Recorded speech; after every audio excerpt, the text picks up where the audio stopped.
Yan, magandang araw mga kabayan. Maulan na naman ngayon. Ayan, pero magde-deliver kami ng kopra ngayon. Ayun mga kabayan, oh. Mamayang hapon. Ang unahin nila Biboy ngayon mga kabayan, magbubukas sila ng bindo ni Clean. Kasi mayroon na naman akong bindo dyan na ninakaw yung laman mga kabayan, giniba. Kasi kuhan lang, 3/4 na plywood lang. Kaya yung mga ibang bindo dito, pinapauna ko na dito sa barangay namin mga kabayan. Tapos kami naman ni Mrs. Pupunta kami sa Nyogan. Bibisitahin ko yung pagtataniman ng luya. Kasi nandiyan na yung luya mga kabayan. Ayan, ihahatid namin itong kuhan mga kabayan, itong mga bato.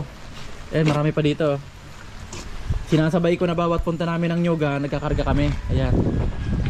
Ayan mga kabayan, ha, para hindi sayang yung biyahe. Tapos itatambak lang namin sa gilid.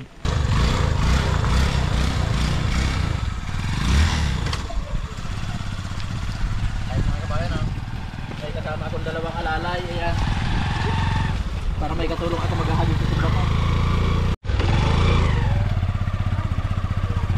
Yan. Kasi si Biboy sa Katiklin mga kabayan, magdi-deliver ng kopra saka magbubukas ng bindo. Kaya sinama ko itong dalawang bata. Yan. Lagi naman nandito. Sabi ko tulungan ako pagbaba nito.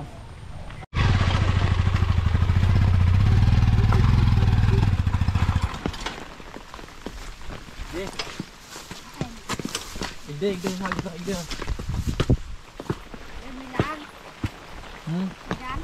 Hindi lang hagis ang hindi diyan. Ako nang bahala. Yan, kami naman ni Mrs. mga kabayan. Titingnan namin dito yung pinapangkal ko.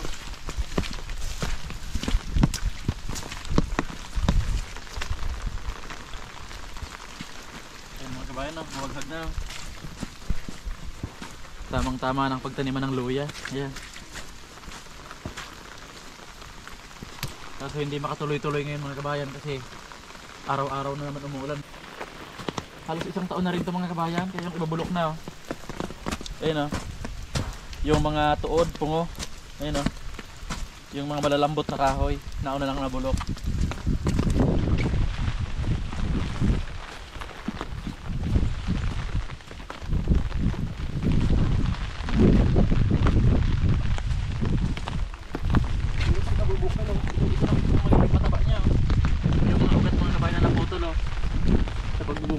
Yan na yung mabubulok dyan, magagawa na siyang pataba. Tulad dito, yan daming ugat.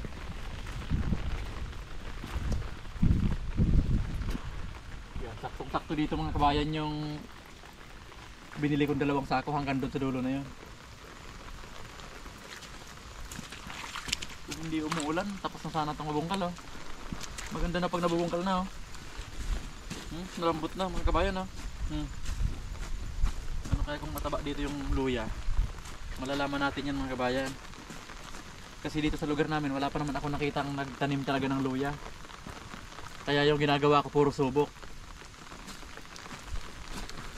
Pero ang gagawin ko dito mga kabayan, papasiguruhan ko ng abono. Sayang naman kung mabubulok lang. Kaya susuportahan ko na siya ng abono. Okay na, lambot na. Ayos na to. Pag nakabuhaghag kasi yung lupa, parang bumababa agad yung tubig. Tingnan mo mga kabayan, oh. Pag nakaganito na pala yung lupa, nakabuhaghag na, bumababa agad yung tubig. Kaya yan ang ano, kung hindi siya nagkuhan. Katulad dito, hindi nakakababa yung tubig, kinai-stack. Pero pag nakabuhaghag na ganyan, bumababa agad yung tubig. Kaya pwede na yung taniman. Pero yung napapanood ko mga kabayan, dapat daw Abril. Pero nabili ko na yung luya, kaya itatanim na namin. Pero saktong-sakto naman yan kasi kung lilinisin pa ito, mga 1 linggo pa, tamang-tama, pagpasok ng Marso, doon ko siya ipapatanim. March, April, January, February, March, April. 1 buwan lang yung diferensya. Okay na yan. Yan, tingnan natin yung mga kabayan. Yung kambing. Yan dito. Ang papagawa ko dito mga kabayan, palagyan ko rin ng ganyan ditong harang. Ganito. O pwede sigurong yan na yung kwan, doon na lang, didiretso na doon. Bihira naman daanan to. Bubuksan na lang pag magkukupra. Tusok-tusok lang muna mga kabayan. Kasi dito yung daanan na pag naghahakot ng nyog. Para hindi na madubli yung bakod, lagyan na lang doon ng ditanggal-tanggal lang. Tapos dito, itanggalan. Pag nakakot ng nyog, tanggalin. Dito. Lagyan ng puste dito, tapos may nakaharang na dalawang kahoy. Para ang lalagyan na lang ng kwan, ito hanggang doon. Ayan, malawak yan mga kabayan, no? Puro luya yan dito. Tapos yan, pag maganda yung panahon mga kabayan, makaputulin ko na yan, ikinso ko na para magandang tingnan, malinis. Kasi pag may mga tuod na ganyan mga kabayan, no, parang mas maganda yung lahat talagang kuhan, lupa lang yung makikita. Tingnan muna natin mga kabayan yung kambing. Pinalagyan ko na yan.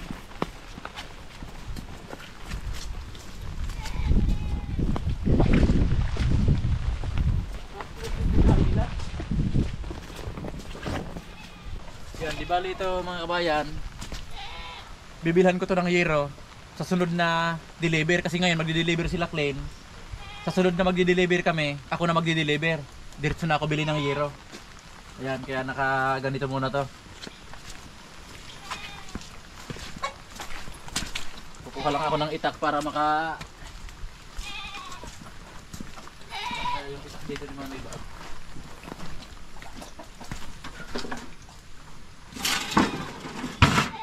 Nilalagay naman yung itak niya. Putulin ko na lang ng kamay mga kabayan. Yung malalambot lang naman. Sumisigaw na si Puro.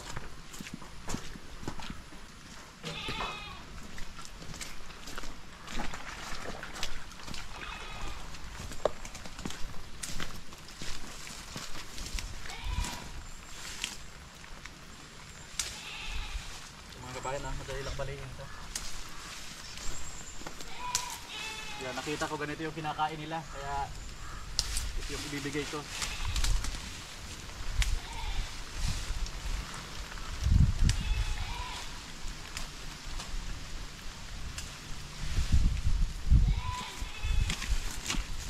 Ubus agad nila yung pagkain, ang daming linagay doon mga kabayan kanina.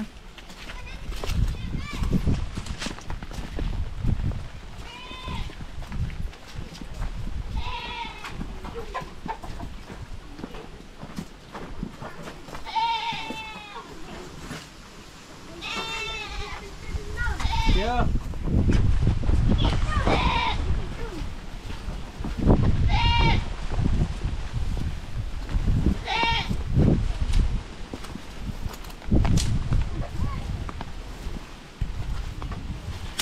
Paborito niyo yan, ha?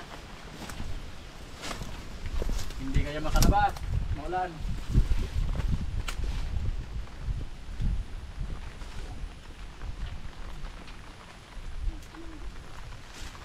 Gusto ni Pura, iba na naman nada mo.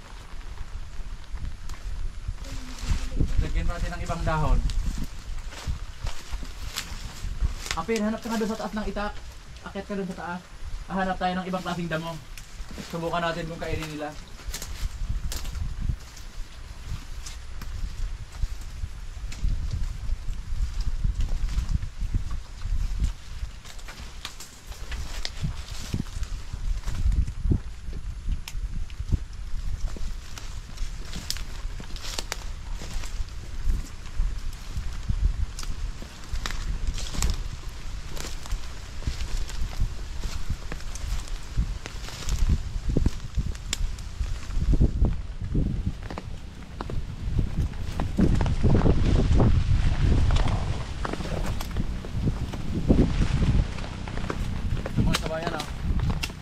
Subukan ko ito kasi ganito yung maraming ganito dito sa Nyugan.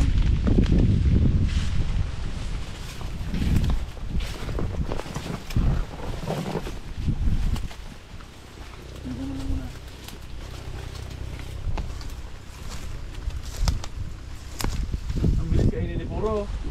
Gusto nila mga kabayan.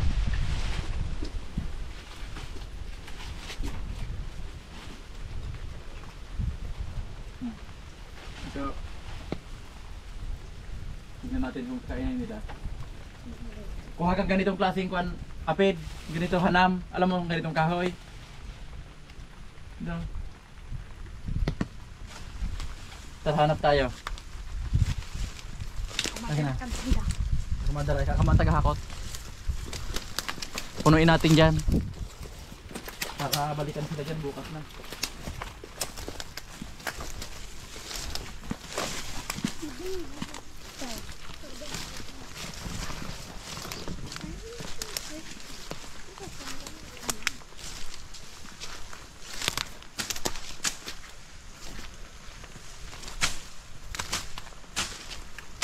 Ah.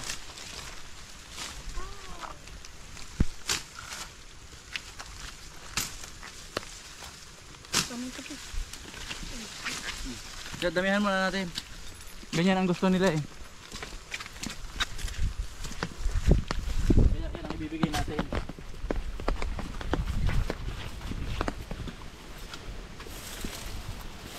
Subukan natin dito. Oh, kunin mo to. Subukan natin dito ibang klase naman.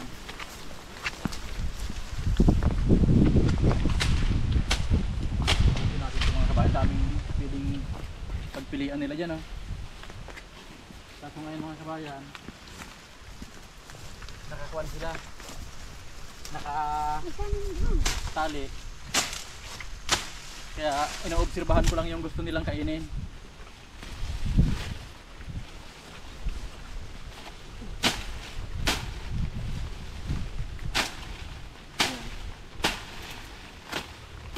Wala namang gastos mga kabayan yung pagkain nila, nandito lang sa tabi-tabi.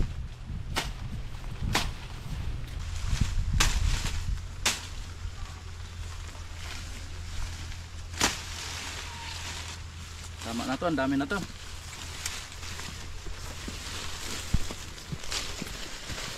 Ang dami na to mga kabayan.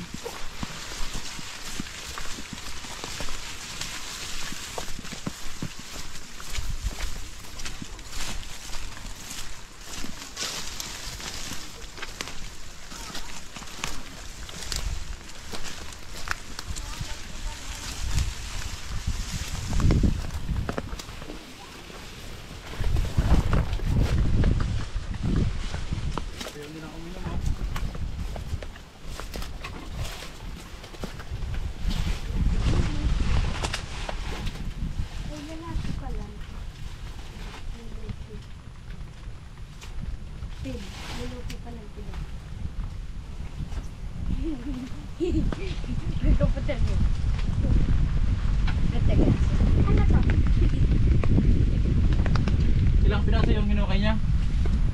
Balik mo naman apit.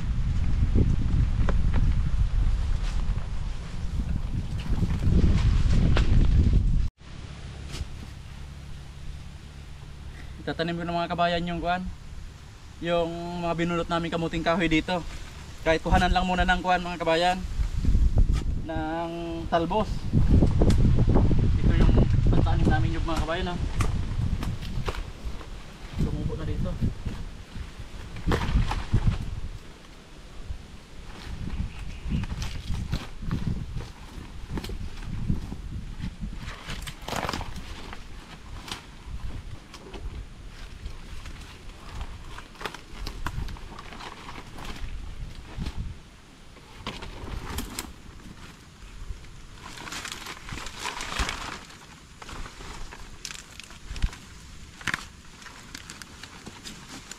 Umugat na agad mga kabayan ha.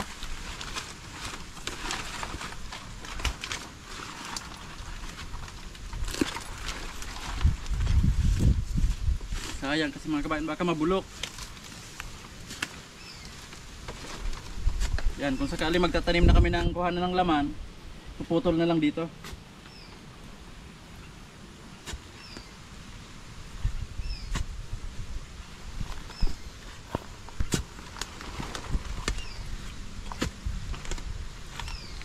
Kuhan lang ito mga kabayan, gulayan. Kuhanan ng talbos.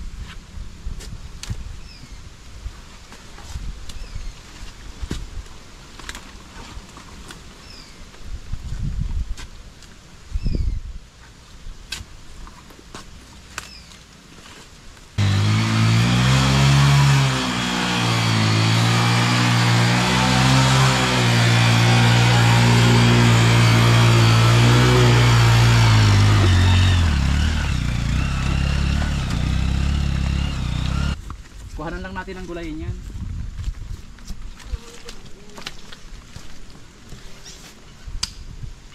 Oh, Pido, may tambo na ni Pido. Ibigay mo boy, yung sakto boy, ang kuha na.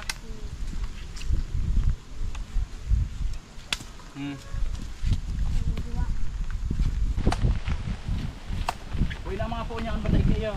Kaya lidan pa po diyo.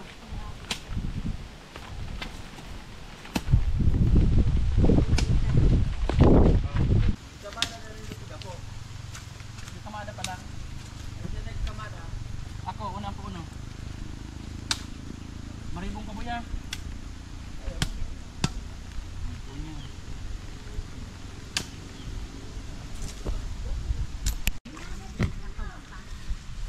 Ayan mga kabayan, no? Kumuha kami ng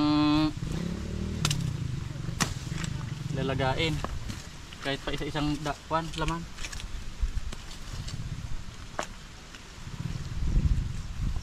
Yan ito mga nag-iisa mga kabayan, bunutin ko ito. Yan, kunti na lang siguro.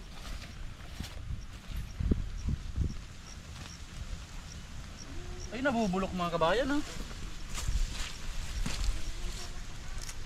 Nabubulok dahil sa laging maulan. Ito baka bulok na rin ito dito. Sayang mga kabayan, araw-araw kasi ang ulan. Tama to, bunutin natin pa unti-unti kaysa mabulok mga kabayan, no?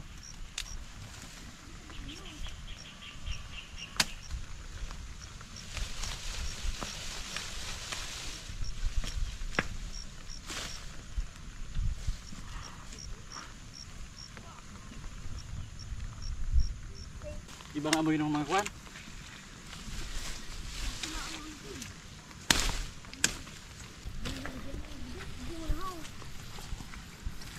Ayun mga kabayan, no? Galing dito yung puno papunta dito. Kaya hindi siya mabunot ng diretsahan kasi dahil ito may puno dito na itanim dito sa gilid, maraming ugat. Pag lumusot dun yung laman, hindi na mabubunot mga kabayan. Ayun, no? Lumusot siya sa ilalim ng ugat. Kaya mahirap siyang bunutin. Ayun, no? Ang haba pa, oh. Puro ugat mga kabayan, no? Ayun, no? Nakabalagbag. Ngayon, unti-unti na natin bunutin dahil sayang. Yun mga kabayan, no? Ang haba.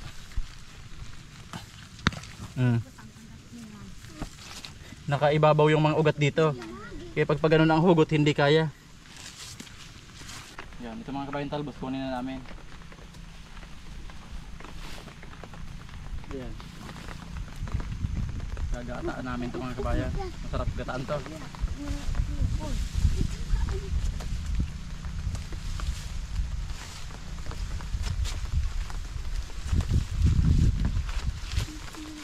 Kunin natin ito lahat. Ito lang, oh. Kasi kinuhanan na rin nila to, oh. Kinuhanan ng mga kabayan, oh. Baka ginagulay na dito sila Manoy Bob.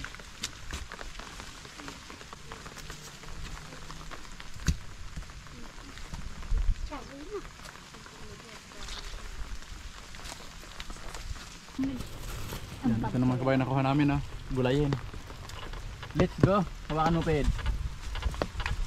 Tara. Sa bahay mga kabayan. Ayan. Isang lagaan lang itong kinuha namin.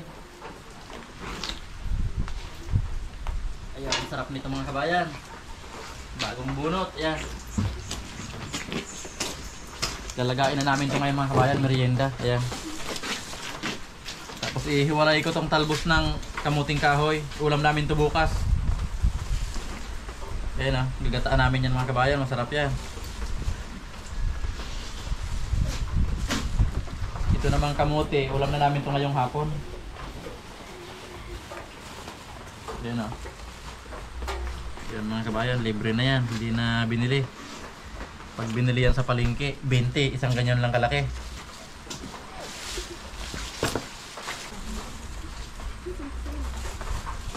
Yan, may okra pa mga kabayan, no? Ito mga kabayan, lahat na to talbos ng kamuting kahoy. Sa ibang lugar mga kabayan, hindi kinakain to. Sa Tarlac kinakain ba to? Yan, sa Tarlac daw mga kabayan, hindi kinakain yung ganito, yung talbos ng kamuting kahoy. Pero dito sa amin, masarap to. Pag ginataan mga kabayan, tapos may sahog na tinapa. Sarap nito. Yan, bukas to. Bukas namin ulam to mga kabayan.